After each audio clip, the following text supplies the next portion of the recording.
Olá, meus amores, sejam todos bem-vindos à nossa aula de ciências. Nós vamos falar hoje sobre o capítulo 11, ele que traz como tema, tá? Separação de misturas. Então, vamos lá dar início à nossa aula. É importante que vocês saibam que na natureza, a maioria dos materiais eles são encontrados na forma de misturas, certo? E não de substâncias puras. Então, separar os componentes dessas misturas pode ser bastante útil em diversas atividades, como, por exemplo, até a obtenção de sal de cozinha.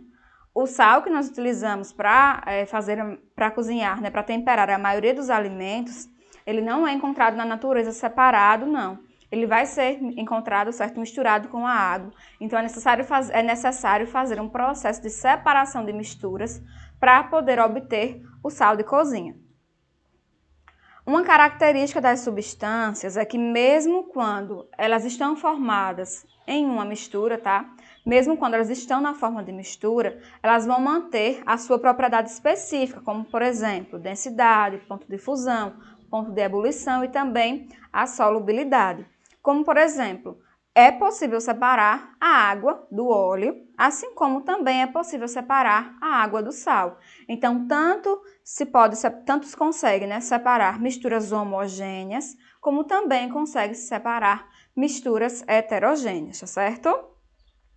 Por isso, é possível separar misturas de forma simples ou também de forma um pouquinho mais complexa, com a utilização de equipamentos laboratoriais.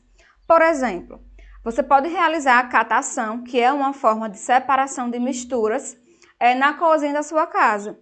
É comum, né, quem vai cozinhar, colocar o feijão na mesa, certo? Espalhar o feijão na mesa para poder selecionar, tirar pedrinhas ou tirar feijões que vieram misturados que não são bons, né, que estão ruins. Então, isso é um exemplo de separação de misturas, certo? É um exemplo de catação. Essa é uma forma bem simples de se separar essa mistura. Já a destilação vai utilizar um equipamento chamado destilador e é geralmente feita em laboratório. Então, só para frisar para vocês que a separação de misturas ela pode acontecer de forma bem simples ou de forma um pouco mais complexa. A separação das fases das misturas heterogêneas. Normalmente, os processos utilizados para separar as fases das misturas heterogêneas, eles são mais simples porque são realizados de forma mecânica, certo? De forma bem simples, bem fácil. Por exemplo, é possível separar o pó do café, utilizando apenas um filtro de papel e água quente. Você coloca o café no filtro de papel, despeja a água quente, vai descer, certo, o café, sem que o pó se misture, certo, na parte de baixo do seu recipiente. A catação, ela vai ser a separação da mistura de forma manual. Então, esse é um exemplo, tá, de separação de misturas heterogêneas. A catação, ela pode ser feita em casa, como eu falei para vocês no início, em relação a separar o feijão, né, a catar o feijão. Ou também, a catação pode ser utilizada naquelas empresas de reciclagem, onde eles vão separar os materiais que podem ser reciclados, tá? Separam papel, separam plástico, separam vidro. Então, eles acabam separando tudo através dessa catação. A filtração, certo? Para realizar ela, vai ser necessária a utilização, ela é utilizada para separar misturas heterogêneas de sólidos com líquidos ou também de sólidos com gases. Um exemplo da filtração é o que eu falei para vocês do filtro de papel, mas também tem filtro de pano, certo? Para poder coar o leite, por exemplo, para separar o café, o pó do café da parte do café mesmo, tá? A filtração também é muito importante para transformar a água em água potável, porque muitos filtros, né? Muitos filtros eles utilizam até 7 ou mais camadas de material para poder selecionar, separar direitinho ali e deixar aquela água potável. Um exemplo de aparelho que separa sólido de gás é o aspirador de pó. No aspirador de pó também tem um filtrozinho, então ele vai sugando tudo com o ar, né? Colocando para dentro, mas tem um filtro para impedir a mistura desse material com o ar. A peneiração ela vai ser utilizada para separar as misturas sólidas formadas por grãos de tamanhos diferentes. Para fazer esse tipo de separação de mistura, que é a peneiração, você vai precisar utilizar uma peneira, certo? Há peneiras de diferentes tipos e tamanhos, certo? Depende muito do que você queira fazer com ela. Por exemplo, é comum ter na cozinha das nossas casas peneiras para poder coar o suco, para poder peneirar o suco. Há também peneiras para poder peneirar a farinha, para fazer uma farofa bem legal, sem caroços. Então, como eles têm tamanhos diferentes, dá para você utilizar a peneira para separar essa mistura. A decantação ela vai levar em conta a diferença entre as densidades dos materiais que vão formar essa mistura, certo? Vai ser necessária a utilização de um aparelho chamado sifão ou até um funil de decantação. No primeiro exemplo, observem comigo, por favor, que a mistura de água com areia, água com terra, certo? Você vai deixar em repouso. E como a água tem uma densidade diferente da areia, a água vai ficar na parte de cima, enquanto a areia vai se depositar no fundo do recipiente. Para fazer a decantação, basta tirar a água, certo? Sugar ou puxar a água, tirar desse recipiente onde ela está misturada com a areia.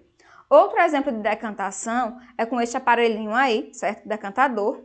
Nele vai ter na parte de cima um funil ou uma ampola de decantação. E ele consegue separar líquido de líquido. Abaixo nós temos aí um exemplo do líquido mais denso, que é a água, e em cima um líquido menos denso, que é o óleo.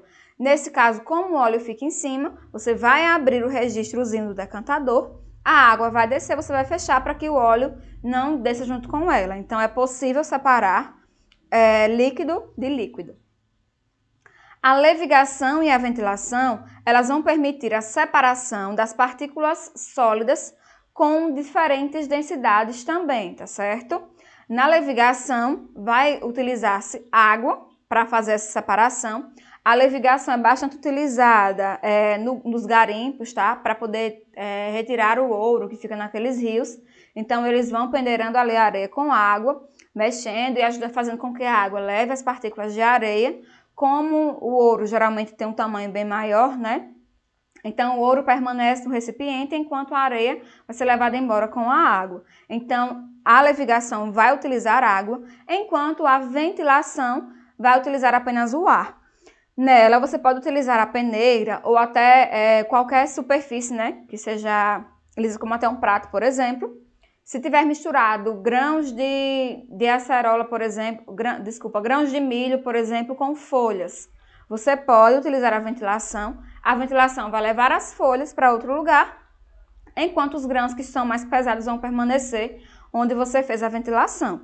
Então, a diferença básica entre levigação e ventilação é que a levigação vai utilizar água, enquanto a ventilação não vai utilizar água, vai utilizar-se do ar, certo? Vamos lá.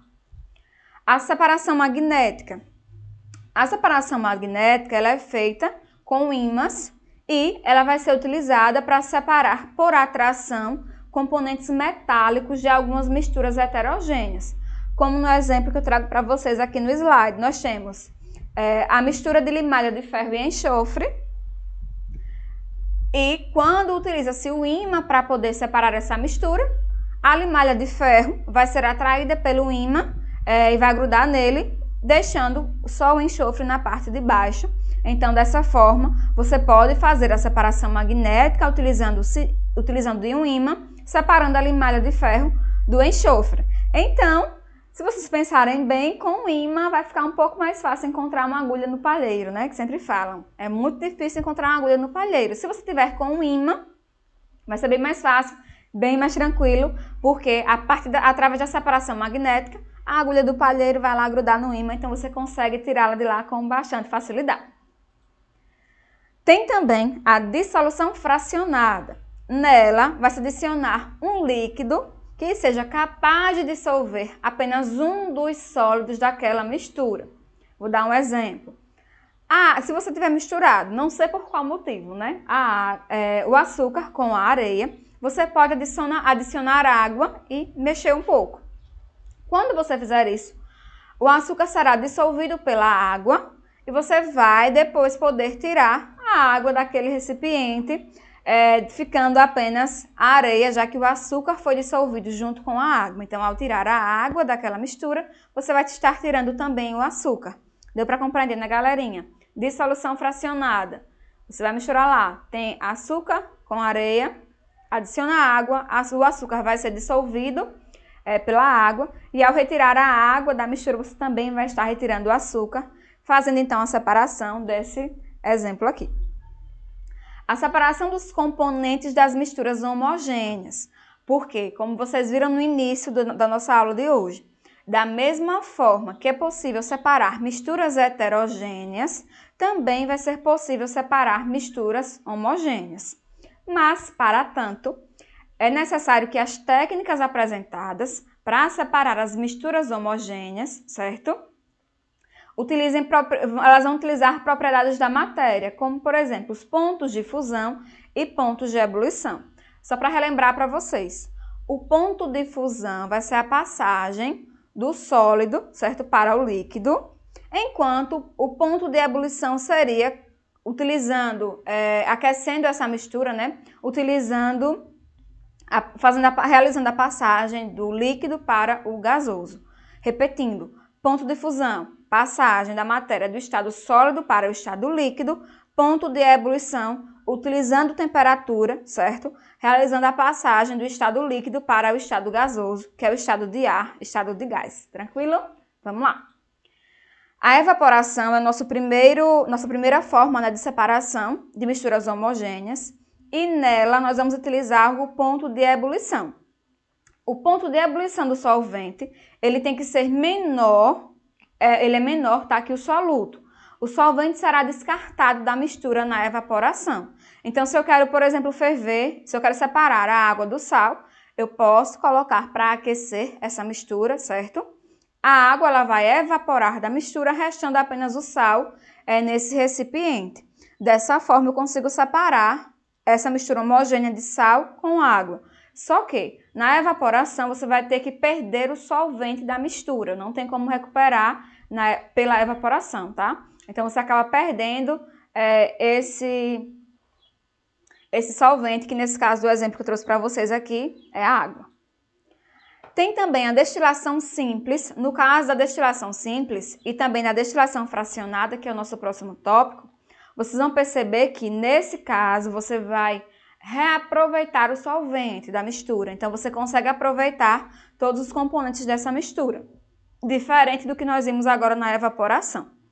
A destilação simples ela vai ser utilizada para separar misturas homogêneas de sólidos e líquidos, que é o mesmo caso do exemplo que eu dei agora há pouco para vocês na evaporação, certo? A diferença, então, da evaporação e a destilação simples é que você vai utilizar um destilador e também um condensador para você aproveitar todos os componentes dessa mistura, tanto o solvente quanto o soluto.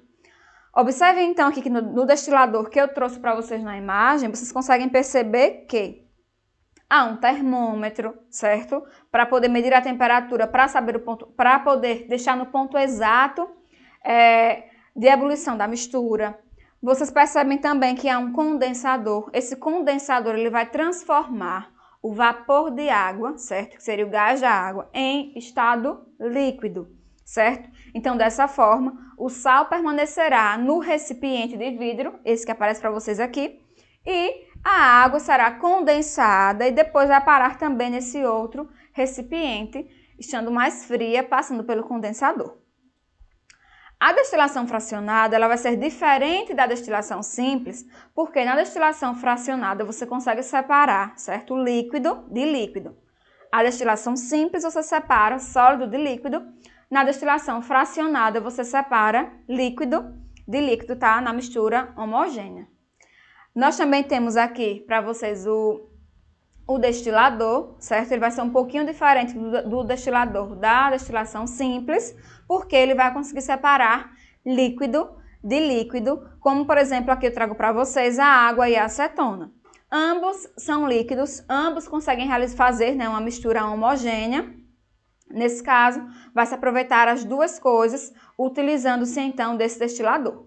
O ponto de fusão, o ponto de ebulição da água vai ser mais rápido do que a acetona, então ela vai ser guardada no recipiente a partir do condensador, ficando apenas a acetona no recipiente inicial, esse que será aquecido.